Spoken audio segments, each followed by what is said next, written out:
Hi, I'm Sasha. Welcome to my poster. I'm gonna talk about how physics-consistent Gaussian processes imply a physics-consistent infinite neural network and vice versa.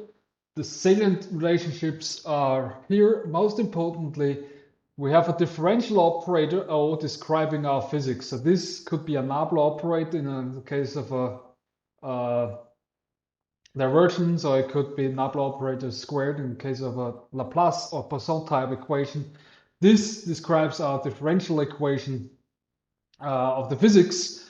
And if this differential operator is linear and we apply it to a Gaussian process with kernel K, we find that this yields again a Gaussian process with a new kernel where this operator O is applied twice to the original kernel K, where this denotes that the differential operator is applied once to argument x and another time once to the second argument x prime. This is based on linearity, so if the differential operator is linear, then applying it to a Gauss process yields again a new Gauss process with a differential covariance function. And it turns out that we can construct kernels that satisfy these physics a priori in an algorithmic fashion.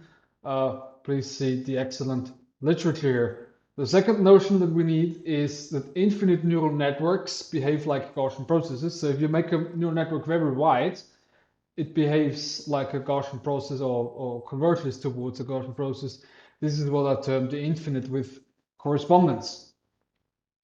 Now, given linearity of a differential operator and a Gaussian process, this finding here turns out to be equivalent to this formulation here. So this gives us a condition for the physics consistency of, in this case, a Gaussian process.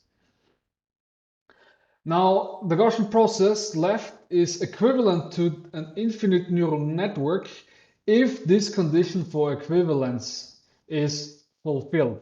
So left is the kernel of the Gaussian process. On the right-hand side, we have the covariance function of the prediction of the neural network in the infinite width limit.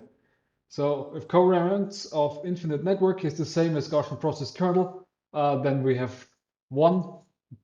Just a disclaimer here, we are applying the central limit theorem here. So if the distributions on the weights and biases are not too funny, then this holds, and it turns out it even holds for very complex architectures, even for transformers, if you will. Now, if you insert one into the other, we can write out a physics consistency condition for an infinite neural network like here. So we already switched some limits and integrals and sums and differentials that are all based on linearity. Now, a numerical example here left-hand side, Gaussian process for a Helmholtz equation in 1D looks like here. Helmholtz describes wave propagation in K-space. And the dashed line here is the ground truth, and we're trying to learn to interpolate between two noisy data points here with a vanilla RBF kernel. And obviously it doesn't generalize, is not consistent with the physics. It works well within the limitations. These limitations don't include any prior physics knowledge.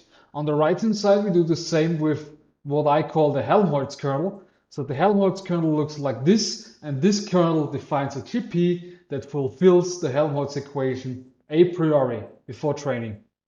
Now we can use this to derive an infinite neural network that has the same property. Here we have a slightly better data regime here. But we see that this approximately physics consistent infinite neural network performs quite well, especially in comparison to the vanilla network, which would be corresponding to this vanilla RBF here. But it also compares well to a physics-informed training in blue here, for which we don't have time to discuss in details. So That's it from my side. Thanks for your attention. Here's the reference and have a nice conference.